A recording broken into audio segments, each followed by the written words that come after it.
పెళ్లి చేసే తల్లిదండ్రులు ఈ ఒక్క టాపిక్ వినండి, నా మాట వినండి. మీరు ఎన్నో జ్యోతిషులను కలిసి ఉంటారు, ఎన్నో వీడియోలు విని ఉంటారు, ఎన్నో ఎన్నో ఇంటర్వ్యూలు చూస్తుంటారు కదా. దయచేసి పెళ్లి చేద్దాం అనుకునే తల్లిదండ్రులు మాత్రం దయచేసి నేను చెప్పే ఒక 10 నిమిషాలు మాత్రం నా మాట వినండి. ఓకే.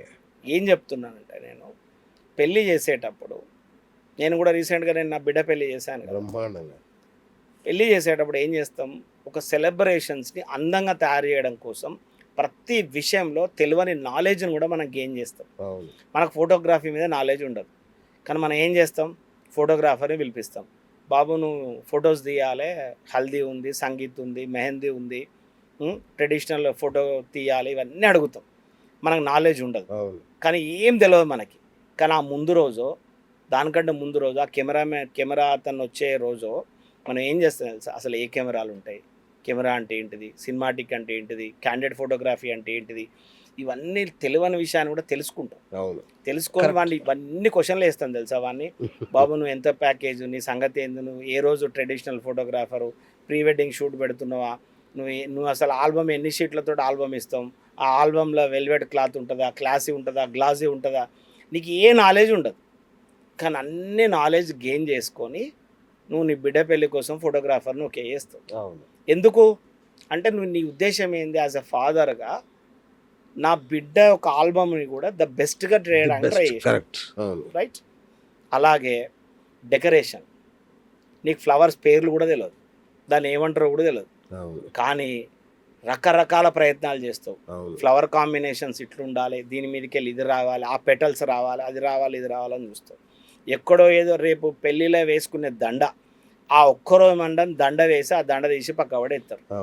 ఓకేనా, ఆ దండ ఎలా ఉండాలి, మన వేసుకునే డ్రెస్సుకు ఆ దండ మ్యాచింగ్ ఎట్లా ఉండాలి, దీన్ని మనమే ఫ్యాషన్ డిజైనర్ కూడా అయిపోతుంది ఆటోమేటిక్గా.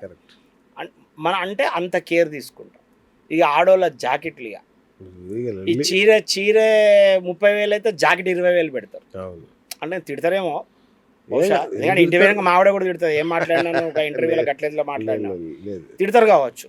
కానీ ఆ జాకెట్ల మీద కూడా డిజైన్లు, ఆ జాకెట్లకు సంబంధించిన మగ్గం వర్క్ల కోసం వాడు ఎక్కడెక్కడో గల్లీలలో ఉంటారు, వాడిని దొరకబడతారు.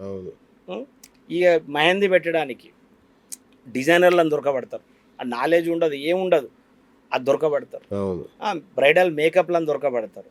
ఇక ఇంకొంచెం పోతే సంగీత్లా మనం ఏం మందు పెట్టాలి, ఏం స్టఫ్ పెట్టాలి, నాన్ వెజ్లో ఏమేమి రకాలు పెట్టాలి, ఇవన్నీ చూసుకుంటారు. అవునా, అంటే నేను అనేది అంటే నీ లైఫ్లో నువ్వు ఏమనుకుంటున్నావు, నీ బిడ్డ పెళ్ళో నీ కొడుకు పెళ్ళో one of the best memorable moment కావాలనుకొని లేని నాలెడ్జ్ని కూడా ప్రతి విషయంలో కేర్ చేస్తున్నావు కదా. ఖచ్చితంగా ఆడవాళ్ళు ఇంకెంత కేర్ చేస్తారు, ఆ తలంబ్రాలు పోయడానికి రకరకాల చెమికలు దొరకబడతారు. ఆ ఆఖరికి భాషింగం కూడా కొంతమంది మంచిగా బ్రహ్మాండంగా బంగారీ చేయించుకుంటారు. అవునా, అంటే ఎంత కేర్ ఉంటుందండి, ప్రతి అంశంలో ఎంత కేర్ తీసుకుంటారు. అవునా కాదా, ఈ చీరలలో కేర్ తీసుకుంటారు, వేసుకునేటువంటి అకేషనల్గా ఉంటారు, ఇన్నిటి మీద కేర్ తీసుకుంటారు. ఆ కొబ్బరి బొండం ఇట్లా పట్టుకొని పోతా అంటే ఇట్లా రాయాలి, దాని మీద లవ్ గుర్తేసి పలానా సో అండ్ సో వెడ్స్ పలానా అని పేర్లు రావాలి. ఆ ఇద్దరు మధ్యలో తెరసెల్లా పెడితే దాని మీద చూపులు కలిసిన శుభవేళ అని డిజైన్లుగా ఉట్టియాలి. ఎందుకంటే ఈ సెల్ల మనం వాడిన సెల్ల ఇంకోటి వాడి ఉండొద్దు కదా.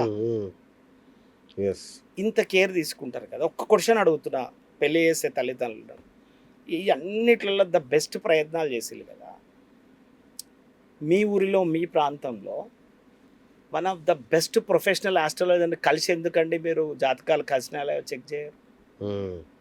ఈ ముహూర్తంలలో ఈ 2 జాతకాలు కలవగలిగితే ఈ వన్ ఆఫ్ ద బెస్ట్ ముహూర్తం ఎవరు పెట్టగలుగుతారో ఎందుకు ట్రై చేస్తలేరు చెప్పండి. మీ దగ్గర ఉన్నటువంటి మీ పౌరోహిత్యలో మీ ఇంటి దగ్గర ఉన్నటువంటి అయ్యగారులతోటో, ఆ పక్కన మీ ఇంటి పక్కన గుళ్ళ పొంగన టక్కన దొరికిన అయ్యగారే కదా అనుకొని మీరు ఎలా తీసుకునే ప్రయత్నం ఎందుకు చేస్తున్నారు? కరెక్ట్. దయచేసి తప్పర్థం చేసుకోవద్దు. నేను పౌరోహిత్యులను తప్పుపడతలేను, నేను గుళ్ళో ఉండే అయ్యగారులను తప్పుపడతలేను. అందులో కూడా నిష్ణాతులు ఉంటారు, వాళ్ళ ప్రొఫెషనల్గా వాళ్ళు వేద పండితులై కూడా ఆ వంశపారంగా ఆ గుడిని మెయింటైన్ చేయాలి కాబట్టి గుళ్ళో ఉండే వాళ్ళు ఉంటారు. మంచి మంచి జ్యోతిష పండితులు కూడా ఉండడానికి ఛాన్సెస్ ఉన్నాయి. నేను అలా ఉండేవాళ్ళని అనట్లేదు. అలా లేని వాళ్ళు వాళ్ళ పరిస్థితి ఏంది? కానీ మీకు తెలుసా పోనీ డిఫరెన్షియేషన్ తెలుసా? మీకు అందరూ అయ్యగారులే. కానిస్టేబుల్ పోలీస్ అని అంటారు, డీజీపీని కూడా పోలీస్ అంటారు. బట్ ర్యాంక్స్లో తేడా ఉంటుంది, ఎక్స్పీరియన్స్లో తేడా ఉంటుంది, వర్క్ క్వాలిటీలో తేడా ఉంటుంది కదా. మీరు అయ్యగారులలో కూడా మీరు ప్రొఫెషనల్స్ దగ్గరికి వెళ్ళారు, ఇన్నిటి మీద జాగ్రత్త పడ్డారు కదా, లేని విషయాల మీద ప్రతి అంశం మీద మీరు కేర్ తీసుకున్నారు కదా. మరి తీసుకోను అన్నప్పుడు ఈ విషయంలో ఎందుకు కేర్ తీసుకోరండి? నలుగురిని అడగరాదండి ఏమైతుంది?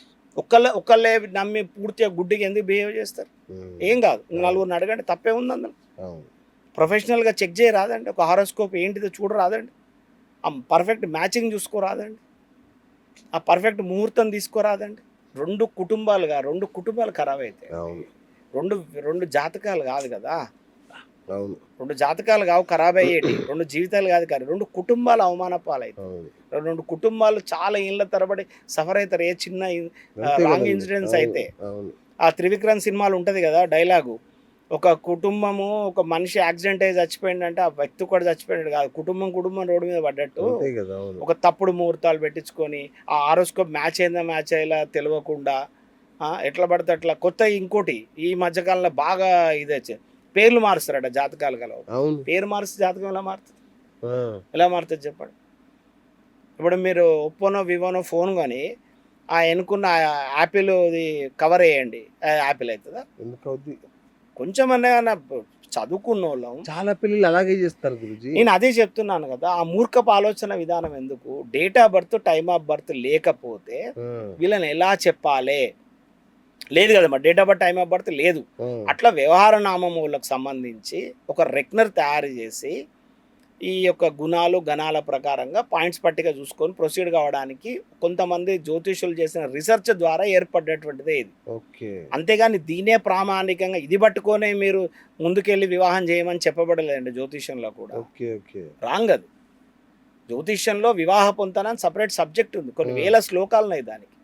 ఇక్కడ లగ్నాధిపతి ఎవరు, అక్కడ లగ్నాధిపతి ఎవరు, ఇక్కడ రాష్ట్రాధిపతి ఎవరు, అక్కడ రాష్ట్రాధిపతి ఎవరు, ఇక్కడ సప్తమ స్థాన స్థితి ఏంది, పడక సుఖం ఎలా ఉంటుంది, సౌభాగ్యం ఎలా ఉంటుంది, పిల్లలు ఎలా పుడతారు, అసలు వంశాంకురుడు పుట్టడా, అకాలమైన మరణాలు ఉన్నాయా లేదా, చెరసాల వాసం పోతారా పోరా, వీళ్ళు దీర్ఘకాలిక రోగాలు వస్తాయా రావాలా, అవమాన పడతారా, భిక్షాటన చేస్తారా, బొచ్చడి పాయింట్స్ ఉంటాయండి. పెళ్లికి ముందే ఇవన్నీ తెలుసుకోవాలి. తెలుసుకొని మనం ఏం చేయాలంటే మన జాతకంలో బలం బలహీనతలు తెలుసుకొని మనం ప్రయత్నం చేయాలి, అది మ్యాచింగ్ అండి. Hi friends, thank you for watching this video.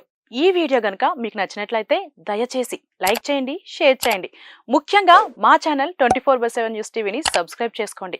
ఆ తర్వాత మీ విలువైన అభిప్రాయాల్ని, మార్పులు చేర్పులు, కావాల్సిన వీడియో ఏమన్నా ఉంటే మన వీడియో కింద కామెంట్ సెక్షన్లో కామెంట్ రూపంలో తెలియజేయండి. నమస్కారం, సాయిదంచిక మాట్లాడుతున్నాను. ప్లీజ్ సబ్స్క్రైబ్, షేర్, లైక్ చేయండి 24/7 టీవీ ఛానల్. హాయ్ నమస్తే, నేను మీ Sonia Akula. Please subscribe to 24/7 news TV.